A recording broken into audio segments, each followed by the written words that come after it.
You are listening to me talking to myself. Welcome to the podcast, where I share some useful tools, insights, and questions to make us feel more peaceful, more present, more connected, and empowered to create.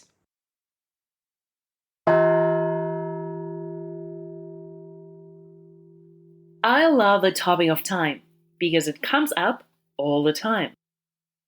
And we all have a relationship with time if we know it or not. And this relationship determines how much time we have. Very often I do hear people say, I'm too busy, there's not enough time, I would love to do this, but I do not have time. I would love to meditate, but how do I find time for that? I would like to exercise, but I do not have time. I do not get enough sleep because I have so much to do. I would love to spend more time with my family, friends, and nature, but I have to work. This took longer than I thought. I don't know how long it will take. So how do we find time? Time is not someone lying on the street waiting for us to find it. We all have 24 hours at our disposal. No matter what occupation, what country, gender, skin color, we all have the same amount of time in a day. So how is it possible that some people create more with the same amount of time? How much time would be enough? 48 hours? How much time would be enough to do everything we want to do? We would still need time to sleep, rest, and recover. Do we actually need more time in a day? Could we be active for 48 hours? Probably not. And I think nature has its reasons for why it is the way it is. The fact is, we all have 24 hours. And the question is, what would I like to put into those 24 hours on purpose?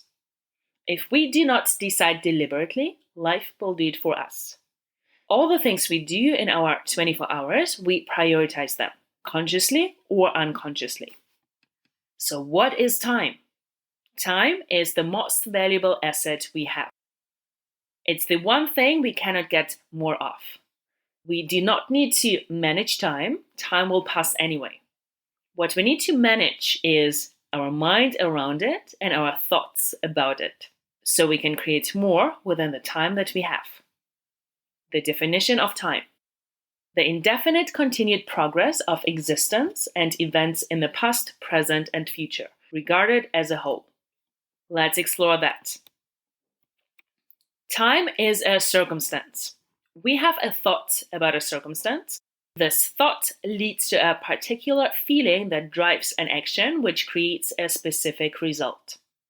What thoughts do we have about time? One of the common ones: there is not enough time. Let's try it on. If your thought about time is there is not enough time, the feeling created by this thought might be stress.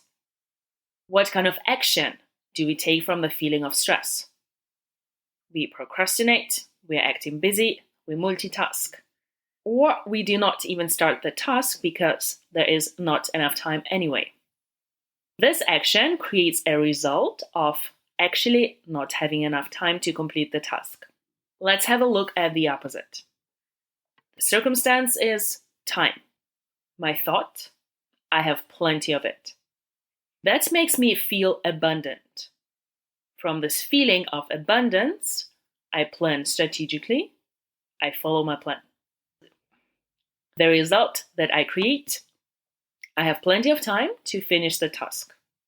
So notice, time does not change, but the way we think about it will change our experience of time.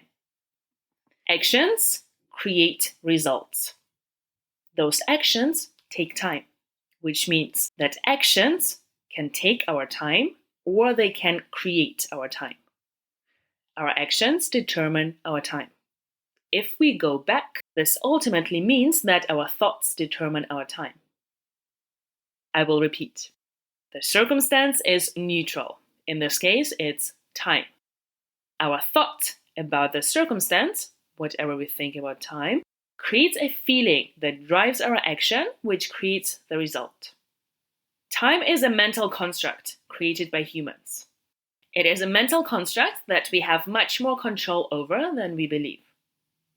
So what do we use our time for? If time is our most valuable asset, it's important that we understand what we currently use it for.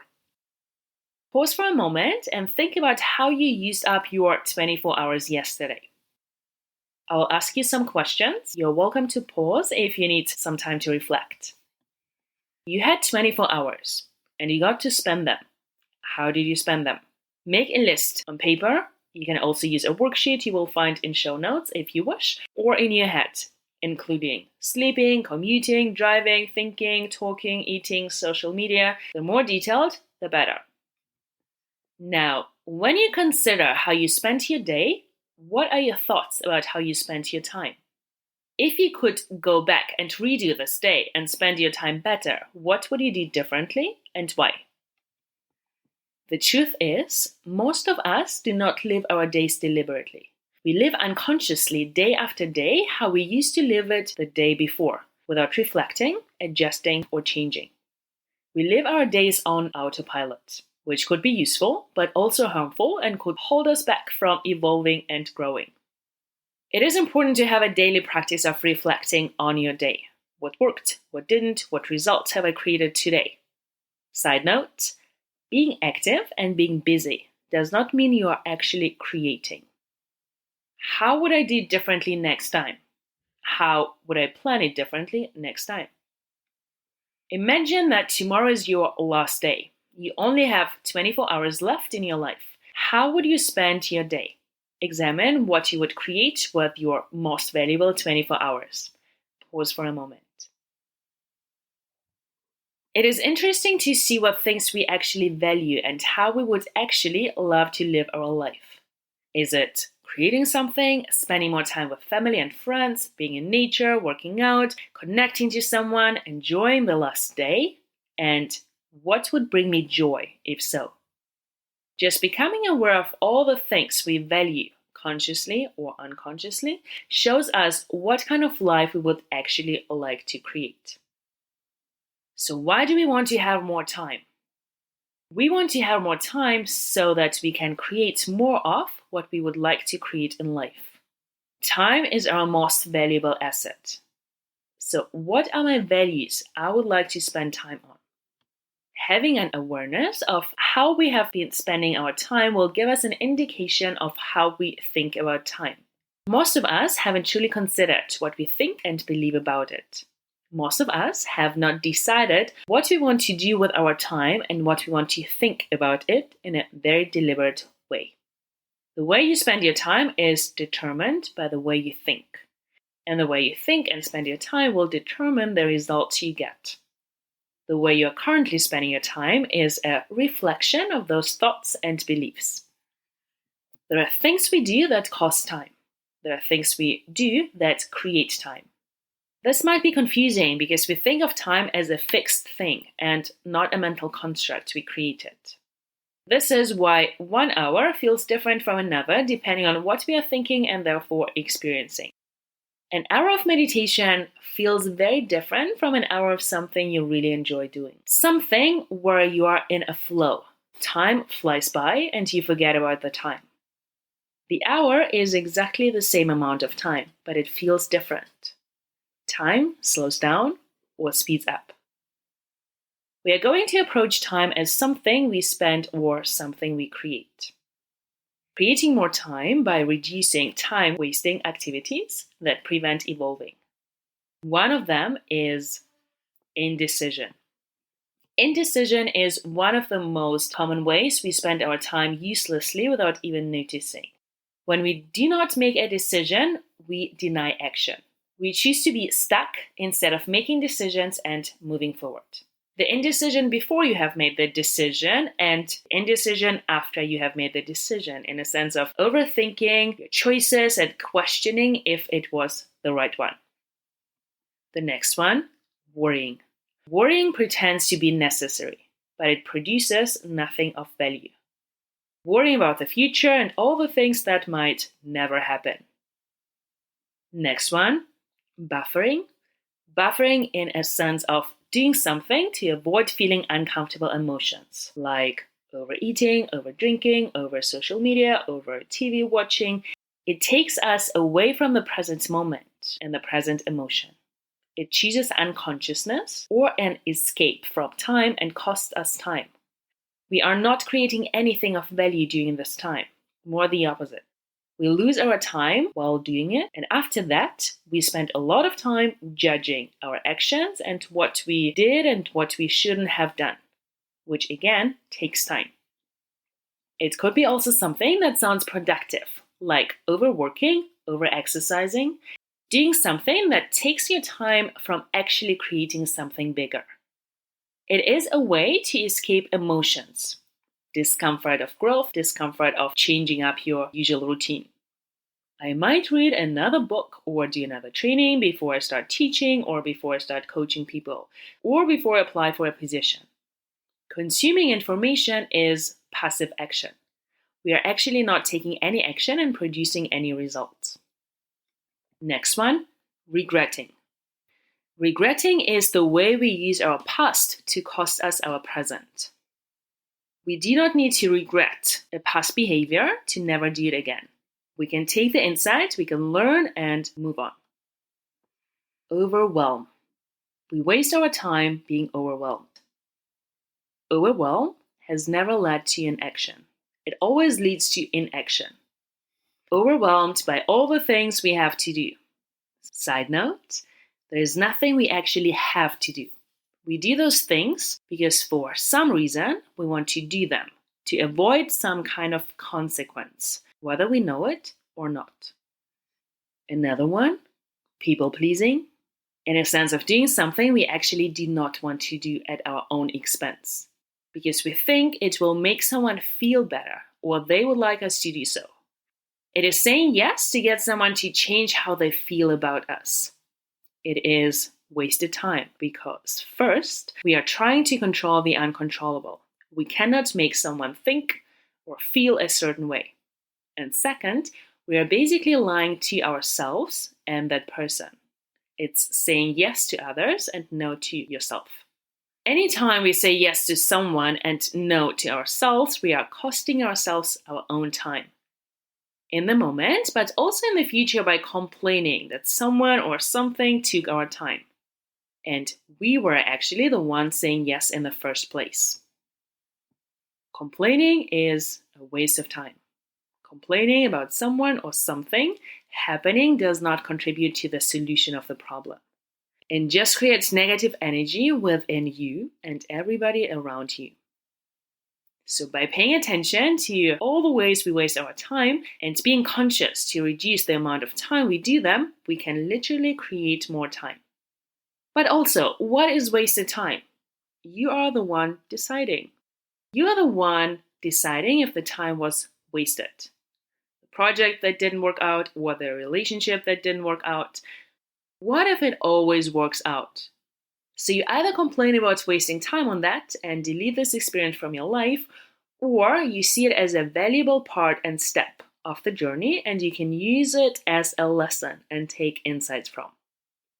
So what are the things that create time? Decisions. Decisions free up power to take immediate action.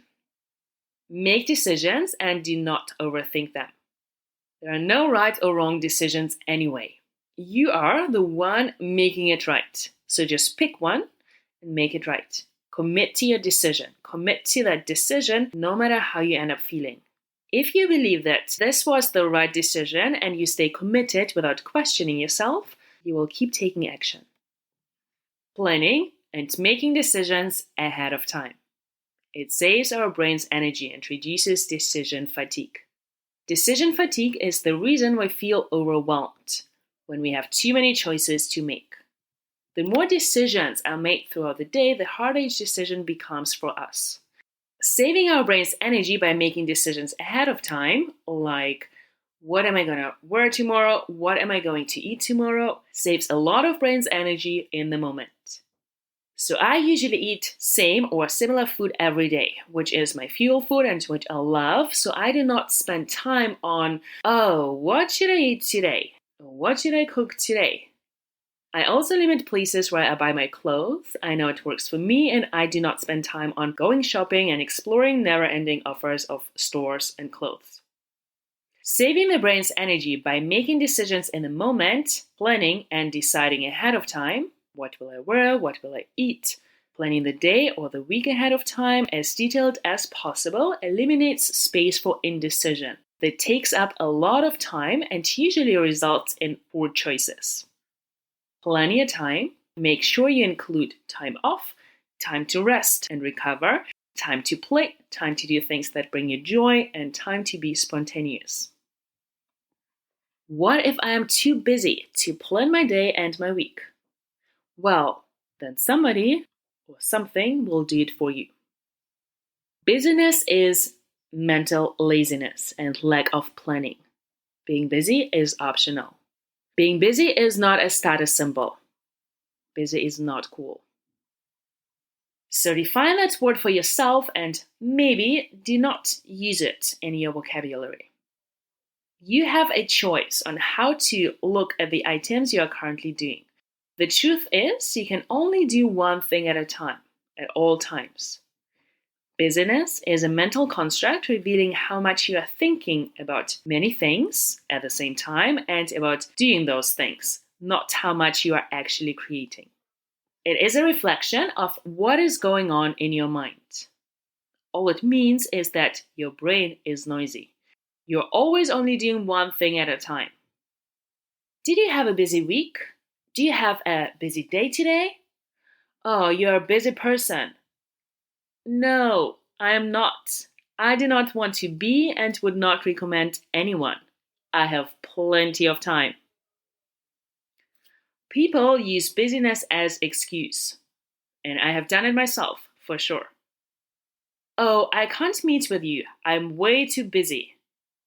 But the truth is actually, I have plenty of time. But I do not want to meet with you because it's not on my calendar, it's also not part of my plans, and also not something I would like to change my plans for. I prioritize other things instead.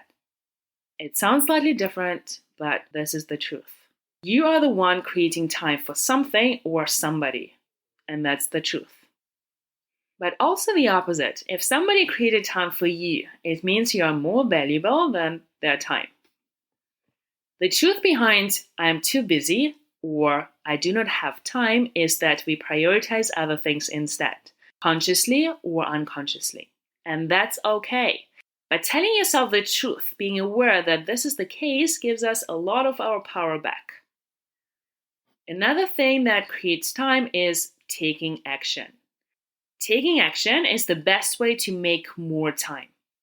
Not thinking about taking action, not talking about taking action, not wanting to take action, but actually taking action. Instead of wondering how to do something, start actually doing that. And if you want to find out how to do it, start doing it. And you will uncover the steps in the process. Keep taking massive action until you get the result you want. This is not the same as trying. This is not the same as being busy. This is not the same as being in a rush. Taking massive action means you create a result. You make a strategic plan and you take an action from a calm, clear, and balanced state of mind. Changing the strategy in the process if needed, but not the final goal. So focus on the results you are creating from your massive action, not on the activity you are doing. Activity takes time. Taking massive action creates results and makes time. Part of taking action is failing. Failing saves us a lot of time. Being willing to learn by failing is what eliminates the need to get stuck in indecision. Failing creates momentum and teaches us what doesn't work so we can keep moving toward what does. What is failure and how do we define it? You took massive action and you didn't create the result you wanted. You're going backwards and you wasted time. What if failure just shows us all the ways that didn't work and you just need to adjust your strategy? You are moving forward. Now you know what didn't work and what you should do differently. The willingness to fail and the skill how to fail can save us a lot of time. Because if we are scared of failing, we will never take any action. The opposite of failing is not succeeding. The opposite of failing is not taking any action. Stop multitasking and constrain your focus. There is not a real way of multitasking. We cannot do two things at once. So multitasking really means we keep shifting from one thing to the other. We spend our time on shifting and refocusing. We are much better working on one thing to completion and then starting the next thing. Completion. We have a lot of ideas, we start a lot of projects, and we do not complete them. Quitting before achieving the result. Finishing things creates momentum and buys us more time with that energy. That feeling of accomplishment, of completion, empowers us to take action, to work on bigger things and create bigger results. Not completing a task takes our time, our energy, our integrity, our ability to trust ourselves. So honor your commitments to yourself and complete the things that you start. You will build up integrity and respect for yourself, and that momentum will carry you into way bigger accomplishments that maybe you can't even imagine doing them now. Think about all the projects you have started and have not finished. Keep going. Stop trying. What does trying mean? Trying something is not the same as doing something. Think about how those words feel. Feelings drive actions. Let's try on how those two sentences drive action. I will try to write a book versus I will write a book. Think about how each of those sentences will drive a different level of action. If you have a sentence, I will try, you will kind of try to do something, but not actually being committed to finish, already knowing that it might probably not happen. There is no real intention behind it. I will write a book is going to create the feeling of determination and commitment, and your actions will be focused on completing it. The results are different, so stop trying. There is no trying. You either do it or you do not do it. Delegation. When you think about the value of your time and what you are good at doing, it's very important to utilize delegation. You are very good at doing something that is the most valuable to your life. This is your unique ability. The more time you can spend in your unique ability, the more time you will have. So delegate to others to do the things that are in their unique ability. Focus the majority of your time on things you are really good at and you enjoy doing, and delegate everything else. For example, I would rather pay someone to fix my bicycle, someone who is skilled and enjoys doing it, and has that as their unique ability, and is way better at it than me. While during this time, I can teach a class or record this podcast. It might cost some money, but money can buy time. Distractions. A distraction is something that pulls you off focus, an agitation of the mind. Distraction is a mental stop away from progress. Our brains are quite lazy when they are untrained to stay focused. They would much rather rest by being distracted by the phone ringing, the latest message notification, or the Instagram cute panda video. It takes a conscious effort to keep the brain focused. Side note, how to train your mind to stay focused? Check out my podcasts 1 through 5 on meditation. All those distractions take our time in the moment, and then we spend more time on refocusing on the task. So notice your distractions: the phone, the music, social media, food. Somebody calls you, you answer the phone. Somebody sends you a message or notification, you reply or look at the phone. Somebody knocks on your door, you open and interact with this person. You create time for all of that. And realizing it is optional. You do not have to do that. You do not have to reply to the call if somebody calls you. You do not have to open the door. You react to those external and internal, your thoughts, your feelings, distractions. By giving your time away to them, you give your power away. It is not your phone's fault that you had to reply to the message. It is not the person's fault that you had to open the door. It is you who were reacting to that.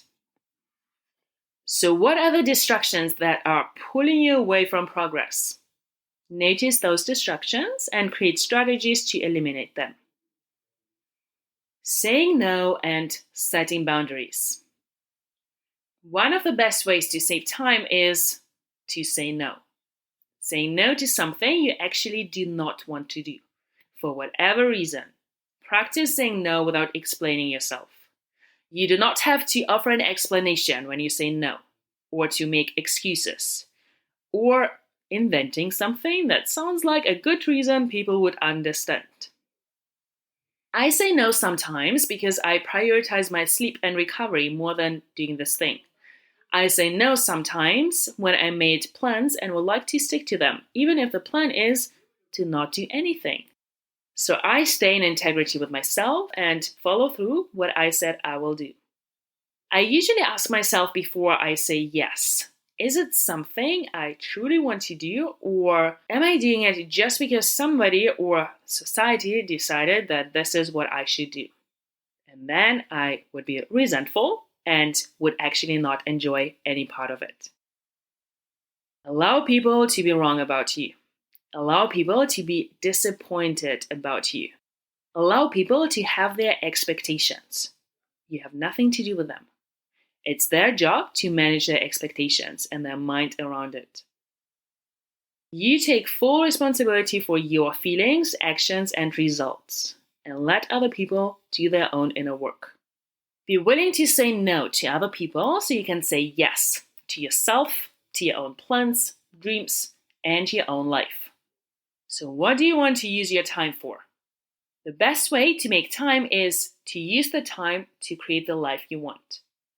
What life do you want to create? How do you want to spend your life?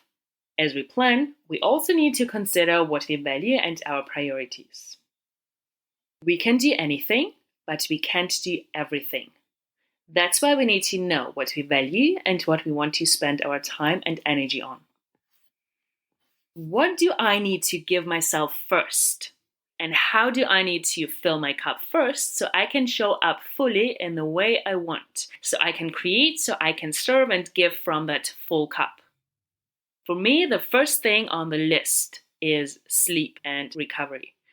Sleep is the foundation of mental and physical health and performance. There's nothing more important for me.